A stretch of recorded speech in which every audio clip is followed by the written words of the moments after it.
Olá, amigos da TV Impacto. Estou aqui com a advogada Bruna Souza, da AFA Consultoria Jurídica, e nós vamos falar um pouquinho hoje sobre a violência doméstica. Doutora, seja muito bem-vinda aqui no nosso estúdio, né? Hoje nós vamos falar sobre esse assunto tão polêmico, que infelizmente é algo que realmente a gente vê que não passa, não acaba e acontece praticamente em todo lugar, né? Sempre tem uma história. Conte pra gente logo, de primeira mão, como é que acontece isso? Como é que a gente pode identificar a violência doméstica?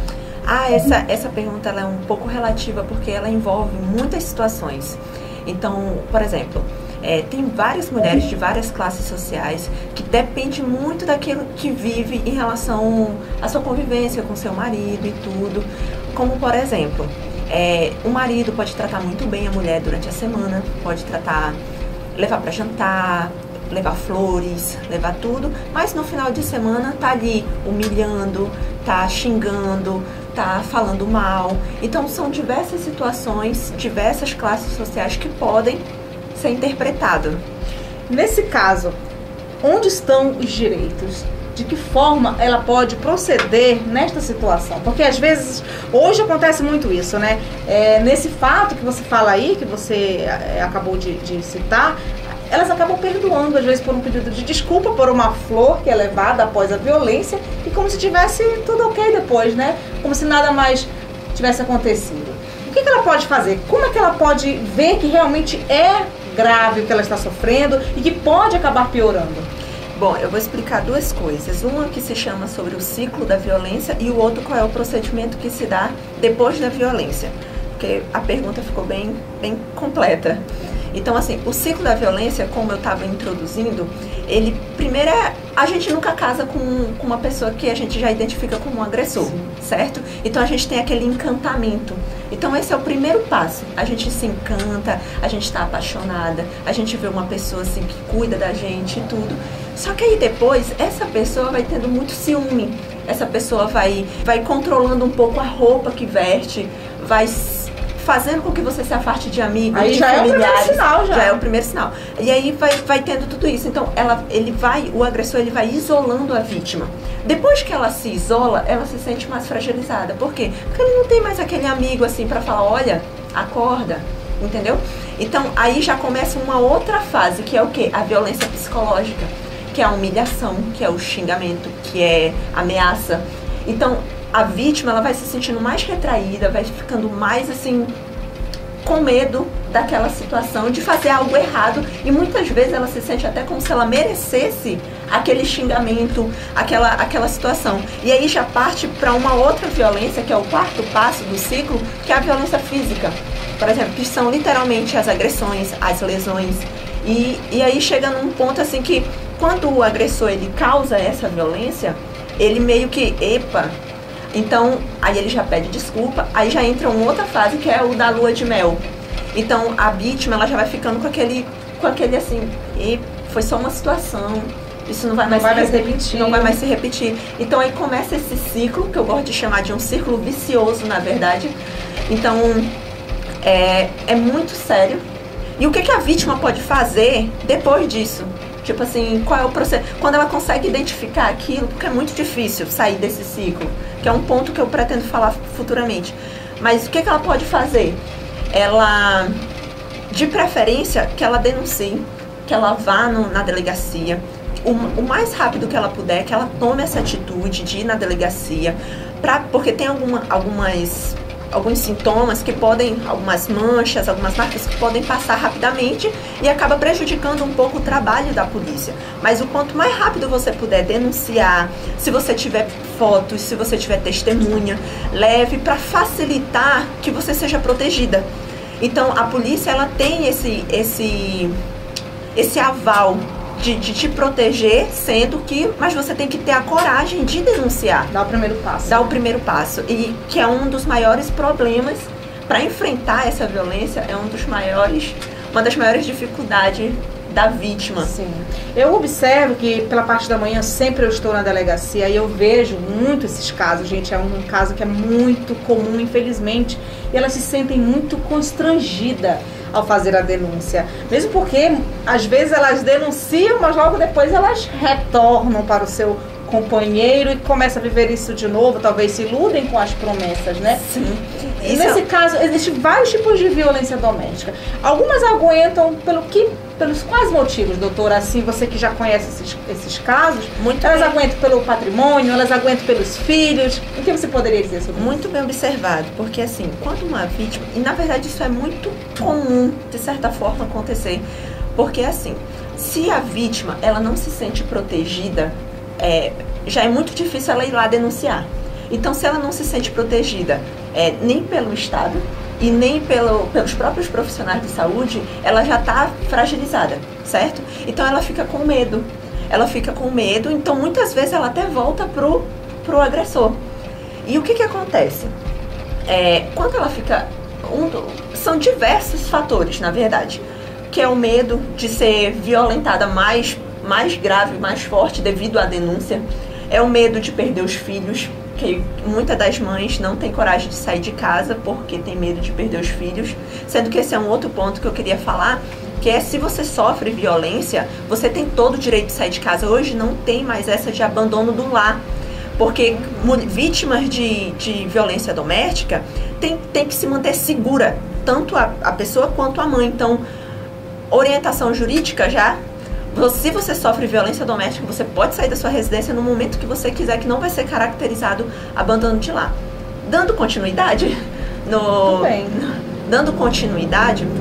outro fator que as mães têm medo é o patrimônio, é o financeiro, porque muitas mulheres são dependentes do marido. Outros é o julgamento da família, porque dificilmente você encara aquela pessoa que é o agressor como realmente aquela pessoa que tá ali porque é querido pela família, querido pelos amigos. Então não imagina que aquela pessoa pode causar essa agressão na vítima. Então esse é um dos outros medos, por não acreditar, por ficar em dúvida, por até culparem a vítima de merecer essa agressão. Até porque isso aí já entra um lado machista da nossa cultura, porque a culpa é sempre da mulher. A mulher foi estuprada porque ela estava com short curto, a mulher foi proibida de sair porque ia sair só com as amigas. Então, é uma cultura, assim, que precisa, de fato, ser extinta. Bom, gente, nós vimos aí um vídeo de grande repercussão, né, sobre aquele fato que você tem que colocar aí pra você já acompanhar, se você não assistiu. Essa moça aí, que foi um caso que aconteceu lá no Paraná, né, ela que estava aí de bicicleta, quando o rapaz passa no veículo ali e vai dar uma palmada na bunda dela e acaba derrubando a moça, né? Olha só o que ela sofreu, né? Bastante escoriações, e fora que aquele trauma fica dentro dela, né, doutora? Exatamente. Nesse caso aí, caracteriza-se violência, não é doméstica. E qual seria o outro tipo e de que forma essa jovem pode proceder? Sim, ela procedeu da forma correta, na verdade. Ela denunciou e eles foram até presos. Nesse caso se encaixa a importunação sexual e lesão corporal, né? Porque derrubaram ela e tudo. Mas aí fica uma reflexão, né, sobre essa situação, porque a moça estava de bicicleta, andando, fazendo uma atividade física e sofre uma importunação sexual dessa forma. Então aí já mostra um pouco sobre a nossa cultura machista, uma coisa que a gente luta diariamente. Ela não estava fazendo nada demais, ela não estava com uma roupa indecente demais.